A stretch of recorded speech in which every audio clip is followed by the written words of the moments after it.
Good afternoon, ladies and gentlemen. Welcome at a virtual tour of our permanent exhibition, 10 Polish Cities, 10 Jewish Stories, an exhibition that is a result of our partnership and cooperation with Centropa. And it is my pleasure to introduce Edward Serotta, who is head of Centropa, who is the curator of this exhibition, photographer, writer, and journalist, and who will show us the exhibition today and who will also answer your questions. So please write your questions on chat as we are in the form of a Zoom webinar. And at the end, after the virtual tour, I believe that Edward will be able to answer all of them. So I'll begin, and thank you for joining us on Facebook and on Zoom. My name is Edward Serotta, as you heard, director of Centropa. We were founded in the year 2000 as an oral history project to go to the oldest living Jews we could find in 15 European countries and ask them to tell us stories and to share their family pictures with us. We interviewed 1,230 people in these 15 countries between 2000 and 2009. We digitized over 25,000 of their family pictures, and we transcribed something like 45,000 pages of stories. In Poland, we interviewed 77 people. We digitized over 1,000 family pictures. And of course, we thank all those who made this possible, such as the Taube Foundation was there from the very beginning, and the Claims Conference and others, the Kronhill Pletka Foundation too, for sure. The idea of what we wanted to do next was working with our partners at the Galicia Jewish Museum was to create a permanent exhibition. And this would be for Centropa, our first. Now, the Galicia Jewish Museum has a terrific permanent exhibition down in one part of the museum, and there was a new space that was taken over. And so we brainstormed together, the whole staff of the Galicia Museum and my own staff, so that we could come up with something. What we came up with is something called 10 Polish Cities, 10 Jewish Stories. And it's absolute storytelling. And what this exhibition does, and you're going to hear it as I give the video tour, because I'm not there, I'm sitting in Vienna, is we turn the entire exhibition over to the people we interviewed. So you can take an audio tour from them as you listen to it. You can look at it online, and I'll give you our new website, which went live 5 minutes ago. But Anna, why don't you go ahead and start the video tour, and hope you guys will like it, and I hope you'll stay around and we can chat afterwards. Thanks, Anna.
We are having a small technical glitches as always in this kind of big openings or big events. So please give us a second, and we're gonna be right back with the video.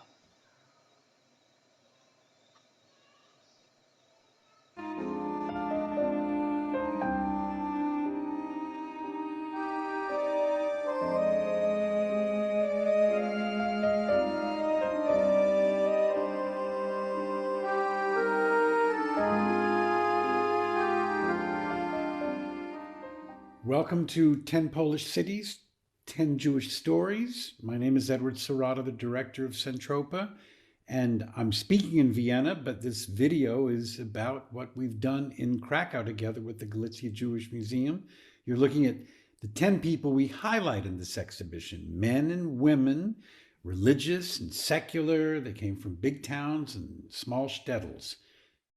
This is an exhibition that is available in English and in Polish mostly, but on your audio part of the tour, you can listen to the entire tour, not only in English and Polish, but in German and in Hebrew. The first place we're going to stop is Gora Calvaria, and the person who's going to tell us about it is Henrik Price. Henrik Price came from a religious family. Gora Calvaria was a religious Jewish town, and what you see on this exhibition is what you see in all 10 of the panels. On the top, his pre-war stories. In the middle, his wartime stories. On the bottom, post-war. And all of the words are his. Now, what makes it so interesting is he said to Ola Bankowska, who did the interview, that he went from being a tailor to riding a horse in the Polish cavalry in one day. He was wounded on the Germans. He would be later decorated for that. During the war, he was hidden by a family in a small village not far away. After the war, he and Felix Karpman were the only Jews in Gora Calvaria. When he died at age 101, he had a full military Polish army funeral. Now we're going to go to someone who's very important to all of us, and that's Tadesh Taube, or Tad Taube. Tad Taube, the person who helped make this exhibition possible, was born in Krakow, grew up as a child in Turon. His pre-war stories are up there at the top. There he is in the center with his cousin Nita being held by the famous Zakopane bear. And then you see their house in Warsaw next to it. Tad said that his father had a business sense of looking into the future, and that is what helped his father make the decision to leave Poland with his wife. Then they sent for Tad and a cousin. They came over they went by train, then they went by ship over to America. Tad then became a major investor in technology and in real estate in California. When communism fell in Poland after 1989, Tad became a very serious supporter of culture, the arts, and everything to do with Jewish culture in Poland. The next place we go to is Lodz. This is Lenota. Now, Lodz was a big textile industrial city. There were 670,000 people there, and 250,000 Jews lived there. Her pre-war story, she grew up in a moderately secular home. Parts of the family were rather secular. She was studying in university to be a psychologist in the 1920s and 30s. During the war, the family was swept up. They were in the Warsaw Ghetto. She married Edward Lenota. They got out of the ghetto. They could not get the rest of their family out. She and Edward managed to get out. What makes the story unique is that during the war, after they escaped the Warsaw Ghetto and its destruction in March of 1943, they stayed in Warsaw to fight the Germans, which they did in August of 44. Now, what happened was they were shooting at the Germans from a house in Warsaw. A shell hit that house. Edward was killed instantly. Anna crawled away. 8 months later, she had his baby.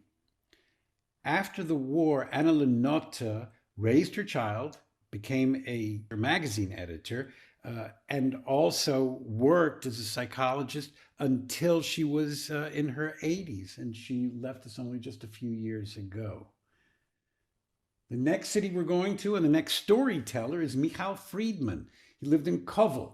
This was a genuine shtetl, 33,000 people, 17,000 of them were Jewish. I guess it's a middle-sized city.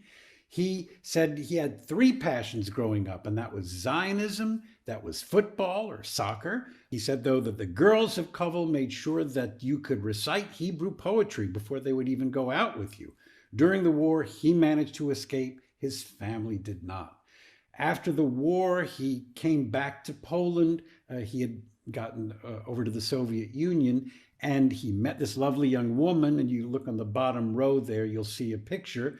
She asked him, "You're a very interesting man, but are you married yet?" He said, "Not yet, but I will be soon." She said, "To who?" And he said, "To you."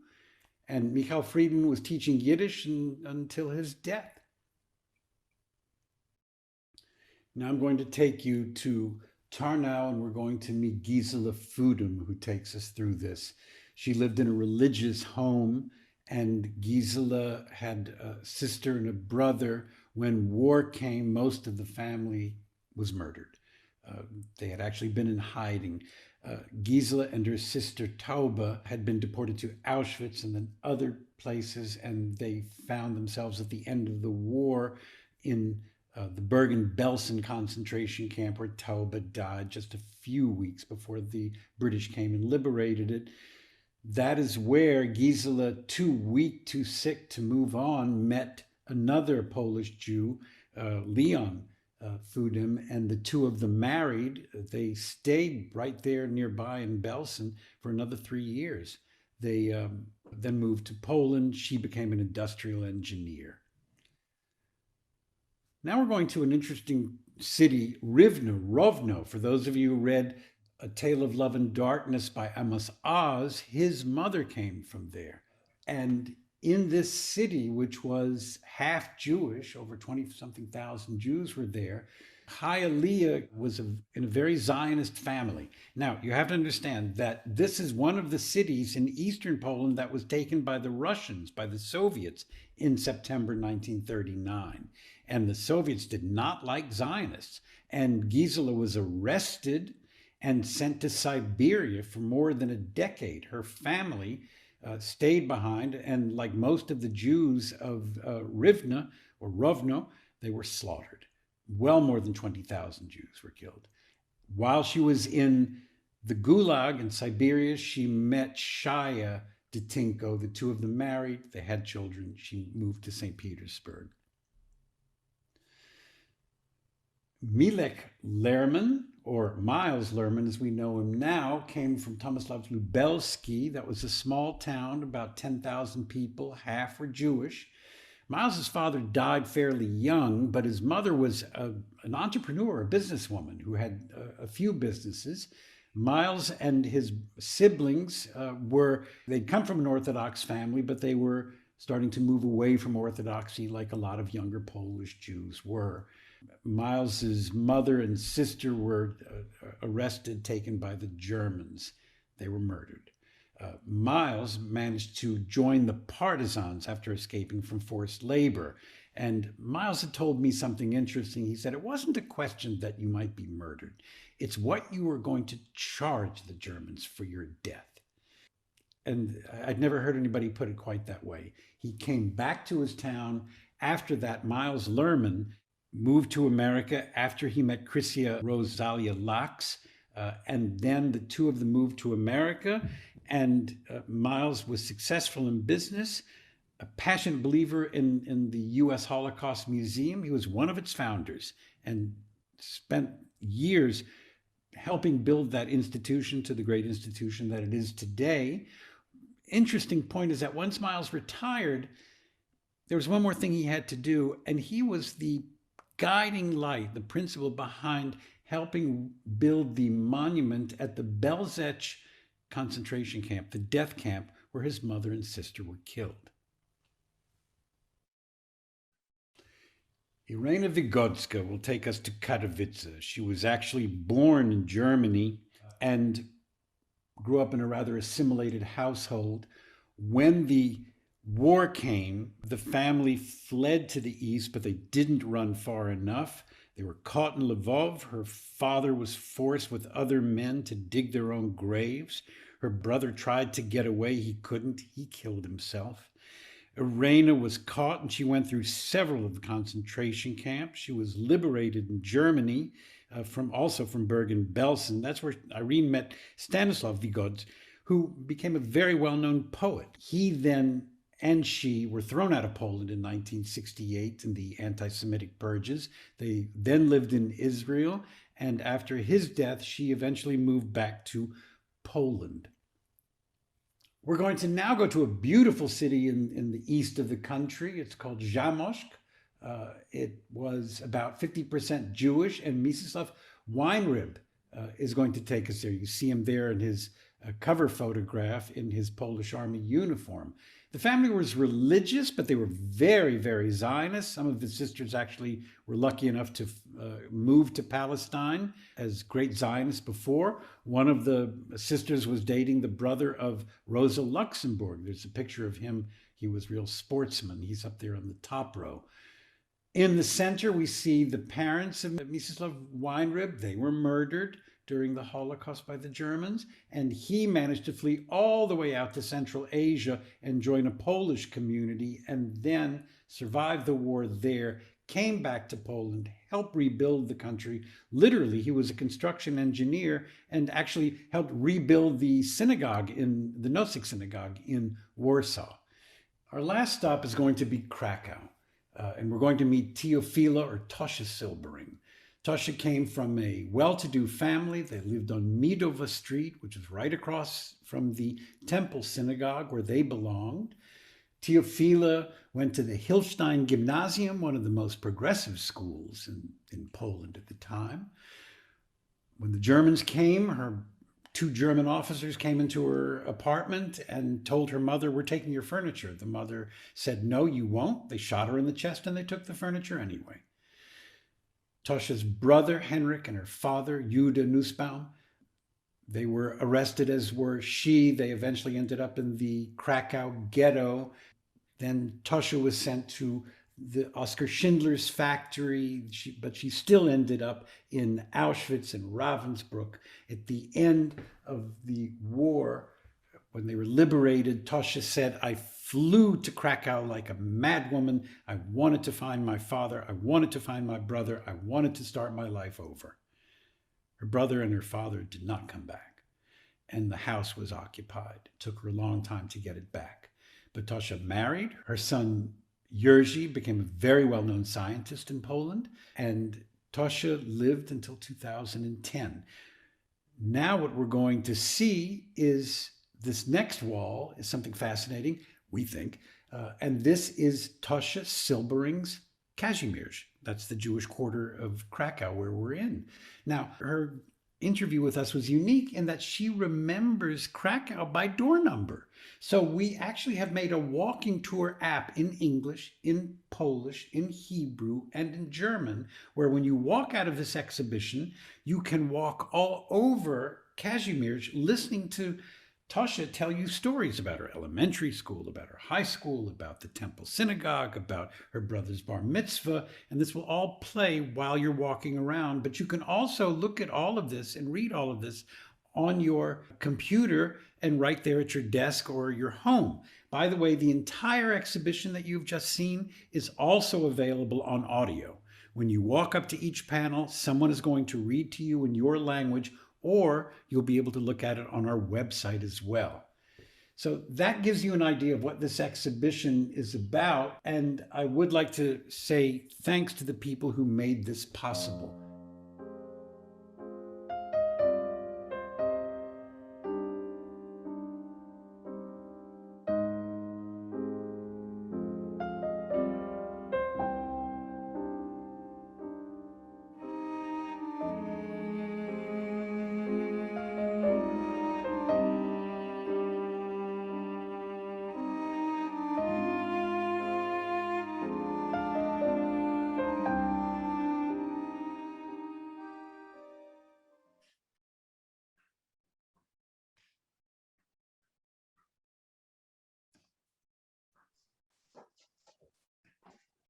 So thank you, Ed, for this beautiful tour of the exhibition.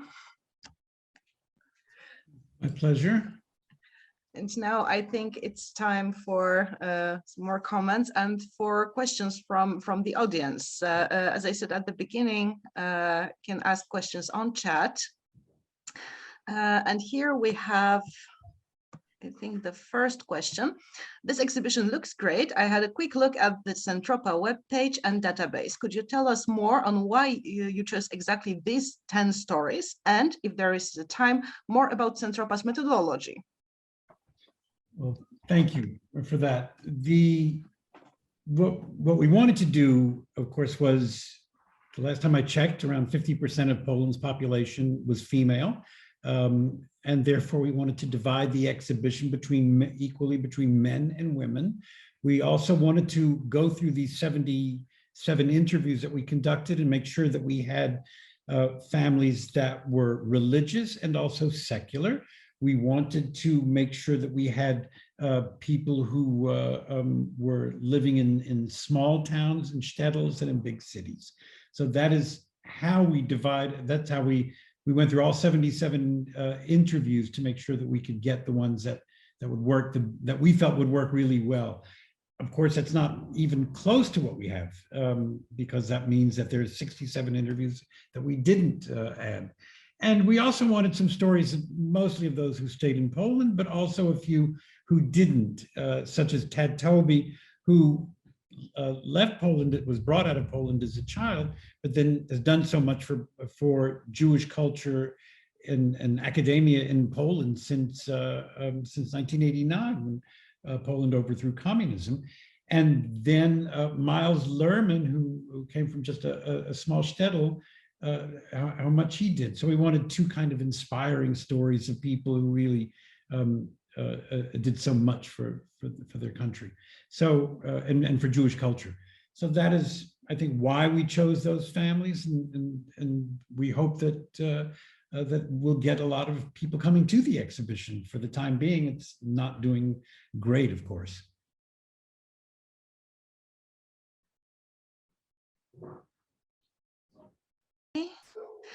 Was it hard to listen to the stories of the people, especially concerning the political situations all over the world, tending to get more anti-Semitic again?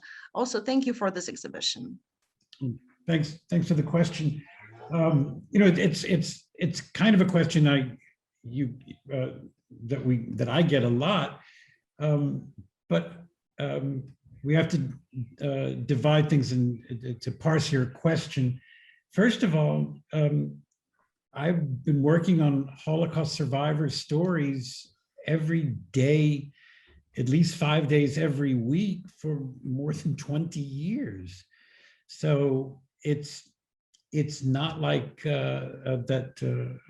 this isn't what I do. It is what I do. And the most important thing is for Centropa and for all of us at Centropa is to go out and preserve Jewish memory, and then find ways that we can disseminate our findings to the widest possible audience. That gives me a chance to brag about what we're doing with the Galicia Jewish Museum since we started partnering, and since our sponsors, and also, by the way, I didn't mention before, the largest sponsor of this exhibition, which is the German Foreign Office.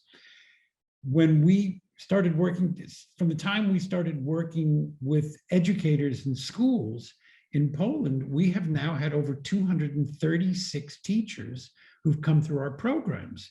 Now of that number, 93 or 39% of them live and work and teach in towns of less than 50,000, which means most of those are actually former shtetls.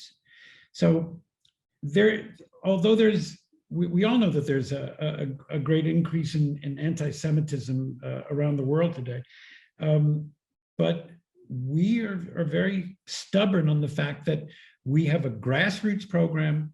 We continue to try to reach as many students as we can and as many teachers as we can.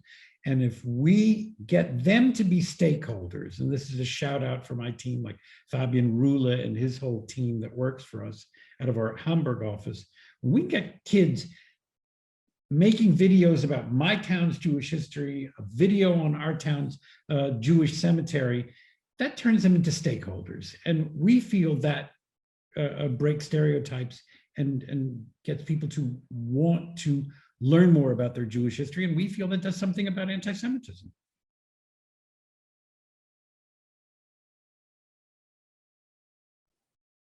Thank you.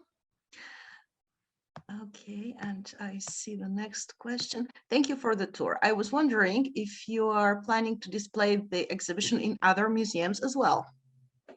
Well, wouldn't we love to? We haven't figured out a way to do that yet. What you're looking at here, and when you go into the exhibition in this room, you'll see that this is about as permanent as you can get. These are all constructed on the wall. They are backlit. We spent 8 months, 9 months with our designer, Monica Bielek, and the project manager, Tomek Strug, to make this really work. So as you can see, let me, Anna, can you put up the new website, that I sent a link for a few minutes ago? Yes, sure. So we can, if you'll share the screen and show that. So for the time. Yeah.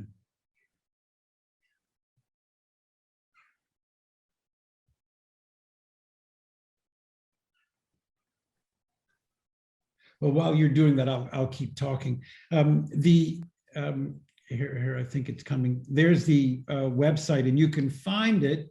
It's simply just called, what is it called? 10polishcities.centropa.org, and that will take you through the entire exhibition. This site literally went live 5 minutes before this talk. So the final short answer is no. We're not figuring out a way to make this travel, but we have another exhibition that will travel around Poland that we did have for a while, and we're going to resurrect it, and it's on big panels.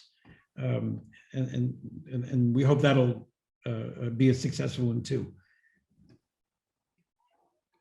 Do you mean the exhibition Witnesses, the Polish Century? Sorry, this exhibition, we're going to make a traveling version of it. But, okay. But this one can't travel because it's all backlit and it's actually built on polymer panels. Okay. So let me return to be able to see the questions on chat, because I see two more. Good evening. Thank you for this tour. If you had any, I was wondering what was some of the difficulties you faced in collecting the stories and pictures? Well, it's a very good question, and thanks for reminding me that Centropa was started in the year 2000, and it was just at this time when laptops, computers were getting much cheaper, and that there was also customizable software that you could use, a database software that you could actually use and take out into the field. So therefore, we were able to work in 15 countries. We were able to buy laptops for a lot of our freelancers, but our methodology is not easy. For someone to do an interview takes close to 40 hours of work. That means from the interview, which takes 2 or 3 or 4 sessions, then comes the scanning of the photographs in high resolution, low resolution, then using the database, then doing the fact checking, then doing the going back to the person, working with the editor, translating, and all this kind of stuff. We could never have done this without a great team of interviewers, and our team was headed by Anka Grupinska, who is a very well-known journalist and historian in Poland, and she took this project in her hands and flew with it. She found really first-rate historians, journalists, and Jewish community activists to work with her all over Poland. And it was, of course, it was difficult. Some people don't like to tell stories. And I could give you hours of discussions on what and how an oral history project works. But generally speaking, what Anka and her team did, I think, was heroic. And what we have on our website is well worth looking at. Thank you. And we have the next question. What was your favorite part at working on this project, on the exhibition? It hasn't come yet because I just want to stand there. I want to go there. I've designed a lot of exhibitions for Centropa and with my teammates, and we like doing that, but I've never made a permanent exhibition before. And working with Monica and with the expertise of Tomek Strug to make this work, then, and with the guidance also from Jakub Nowakovsky, this was the first time we ever did it, a permanent exhibition, and I want so badly to see it. So the favorite part hasn't come yet. Okay, and the next question, did you encounter people who did not want to talk about their lives or were most open to discussion? Absolutely. You find plenty of people who simply don't want to talk. And that's fine. That's we're not in the business of traumatizing someone. So what we generally had for conditions were, let's find people who were, let's say, born around 1930, 32. Generally speaking, we looked for people with two Jewish parents who were born then, because that means they grew up in a Jewish household. And this is, after all, a Jewish oral history project. After the war, a great many people didn't marry Jews because they were living in places where there weren't that many. So we wanted those conditions, and we also wanted them to have at least 10 pre-war pictures so that we could do this. However, we broke all of those rules. In every case, we had people who weren't married, whose parents weren't Jewish. We had people who only had three pictures. Katerina Budinska in Warsaw, for instance, had a very powerful story. So, but there were a lot of people who simply didn't want to talk, and we understand that. I have one related question, because I just wanted to ask you to tell more about the fact-checking process, because from our experience at the Galicia Jewish Museum, we know a little bit how this works with stories of survivors, how people's memory sometimes works. So how was that part done? In several ways. There are ways that you want to catch yourself. Whenever someone, most important is what we ask people to do is stick to your own story. Tell me your story. If someone was going to say, the only reason and we had this in somewhere, the only reason I am here talking to you today is because there was a gas chamber that had been assembled and put on a train and was on its way to Theresienstadt, where I was imprisoned, but the Americans bombed the rail line. First of all, that's completely wrong. And secondly, as a 7-year-old child at the time, she wouldn't have known.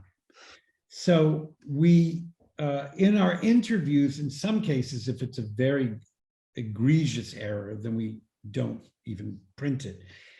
In other cases, what we do is we put in square brackets after somebody says something that isn't correct. We say, like the Battle of Kursk, they would say July of 1944, we say, historians state that the Battle of Kursk took place on these dates. And there's other ways that one has to be careful. Generally speaking, and then you get into a whole discussion with of the difference between how people remember, and people do remember differently, is there's a big difference between how Europeans remember and how Americans remember. The people we interviewed in Europe, by and large, are not people who have seen a lot of films and a lot of Hollywood versions of the Holocaust. And their stories are going to be very different, not in all cases, absolutely not in all cases, from stories that you hear in the United States, where people are much more attuned to other people's stories that they've heard on television, on radio, and things like this. So that brings up a whole discussion, which I don't want to get into, but nevertheless, there's a difference. And it's another thing that's so important, because when Anka's teams interviewed in Poland, we were in places I still can't find on the map, and where there's only a handful of Jews. Anna, where is Legnica? It's near the western border. It's near the border with Germany. So these would be Jews who probably came from Galicia, from eastern Poland. Yes, from eastern borderlands. Yeah. Right, because we had a lot of Jews in this one little town, but none of them were from there, and now I know why. So so generally, when you have these interviews in places like Poland, you get a pretty serious recounting of the past, and then we still fact check where we need to. So we have one more question, not so much related to the exhibition on chat. What do you think about the Jewish festival, and in the contrary, the festivals? Do you think the Jewish festival is critical enough looking at stories? I think to preface that, I have to say there's the wonderful 1960s expression that says, everything you know is wrong. My first time of visiting Poland is I spent a month driving around the country. I couldn't even bring my own car, which had benzene, because there was no benzene in the country. And this was in October and November 1989. So I had to actually rent a diesel car and drive around the country. And I was lucky enough to be accompanied by Piotr Kadlczyk, who helped me out with this. And I don't think I could have ever imagined finding more anti-Semitic graffiti than I did in Poland during that trip. I'm only sorry that I photographed only 20% of the anti-Semitic graffiti that I saw. If there was a Holocaust memorial, someone had thrown black paint on it. If there was a stop sign on the street, someone put a Jewish star with a noose around it. I went to Jewish cemeteries in Lublin and Lodz, defaced and destroyed, and people going through it. I went to Jewish cemeteries where people had taken shotguns and blown the tops of them off. I went to the Jewish community on Tarda Street, is that the name? Tarda Street in Warsaw. And the woman in the picked up newspaper clippings or letters just with cursing Jews in them. People were sending in letters just to say how much they hated Jews. I just said, I can't imagine any more anti-Semitism than there is here, more than in all the countries I worked in at the time combined, ×2. Look at it now. If there's an anti-Semitic graffiti on a cemetery wall in Poland, it makes national news. Then it was hardly the case. So I have been amazed and astounded at the interest in the country's Jewish history. Of course, there's anti-Semitism in Poland. Of course, there's anti-everything in Poland, as there is in every country. So let's be reasonable with that. When the Jewish Culture Festival started in Poland, I could have fallen off my chair laughing. I said, well, there's going to be a small little thing. And it turned out I could not have been more wrong. Every year it's gotten bigger and bigger. And now, as far as I know, it's certainly the biggest Jewish culture festival in Europe, if not the world. And it's filled with a celebration of Jewish culture. And I think that's just fine. That's what it does. There are teach-ins, there are learnings, there are cook-ins, there's concerts, there are exhibitions, there's walking tours. And I just think that's, I think it's marvelous. And I hope it continues to grow. And we're all very saddened and devastated that for the second year in a row that the Culture Festival hasn't been able to take place as it should. But let's pray for next year. Okay, I don't see. Okay, I see one more question here. I was wondering if you or Centropa had any interest in the stories of people from the second generation. If yes, what would it be? You're not the first to ask that, and I've puzzled it out. And I think it is an oral history project. It definitely should be done. It's not what we do, and I would be curious to look at something like that. We went into business in 2000 for a very specific reason. And just before that, in late 1999, I was making a film for ABC News Nightline in the United States. And it was about a Jewish old age home and a soup kitchen in Romania. And I was going home with these old people in the afternoon, and they were sitting in their faded old apartments, and they were opening up these photo albums, and with their wrinkled hands, they were pointing to photographs and telling me stories. And I said, who collects this stuff? And the answer is nobody. And we went into business so that 50 years from now, 100 years from now, that there can be a portrait, there can be an archive of Jewish memory for the Jews who were born in the 1920s, who went through the Holocaust, but we want all their stories, who their best friend was at school, who was their favorite teacher, what their dad did for work, who brought dad lunch at work, how they got through the war, how they rebuilt their lives, how they live today, what it was like when your children told you that they were leaving home. All of these things, we wanted an archive of stories with the photographs that go with them. And that's what we wanted to build, and that's what we have. A total of, as I mentioned, 1,230 stories, 25,000 digitized pictures, and 45 pages of text. And that was our job. Now we're spending our time with people like our friends at the Galicia to turn those into stories and turn those into educational programs. Someone should do a project on the dynamic of second generation. Most of my friends in Vienna are like that. They're second generation Jews. And you find very funny stories, you find very ironic stories, you find all sorts of comments. I remember one woman here in Vienna whose mother, who survived Auschwitz, took her to a rodeo in Wyoming when they were there. And she says, get on that horse and ride. And she said, I don't want to. And the mother yelled at her, she said, I didn't survive Auschwitz for you not to get on that damn horse. So you get stories that are hysterically funny, and you get stories that are very poignant and dear. And I hope somebody does it. Thank you. And I have one last question. Which one was the most fascinating and interesting story of survivor you ever recorded? And that's something that I also wanted to ask you, whether you had a special emotional connection with one of those stories. Well, I couldn't possibly. If you go to www.centropa.org, and then you go to the section called Witness to a Jewish Century, just pick a country, doesn't matter, pick a name, and you'll find it. And we work with academics, and I'm thrilled that Wendy Goldman, a professor of Russian studies at Carnegie Mellon University, and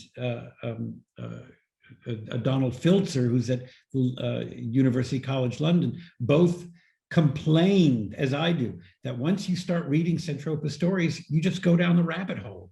You just try to find a way out, and you can't, because they're so fascinating. Because these are these people in their 80s, and they have one goal, and that's to tell you a story.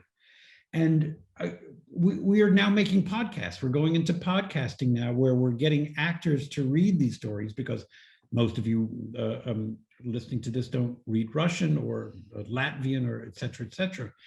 So my current favorite story is the story of Factchecking, who was in Riga. And I will, hold on a second. Can I get into the chat here? Yes. Can I put something, hold on a second, so that send. I'm going to put a story here that you can listen to. Let me, and then I'll tell you about it in a second. So if this will give you an idea of what we're doing now. Factchecking, at the age of 6, was taken from Riga by her mom and with her 3 siblings. They escaped. Their train was bombed. We're talking about June of 1941, of course, when the Germans invaded. She was separated from her parents.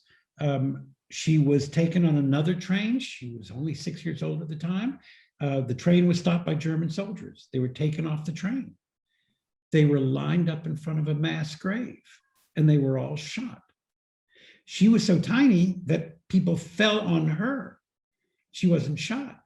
she was squirming around when a peasant woman came over and saw her squirming around and pulled her up and hid her for 28 months. Feige was just a little kid. And then the woman took her to her Aunt Galia, took her to an orphanage, and Feige to this day doesn't know her name.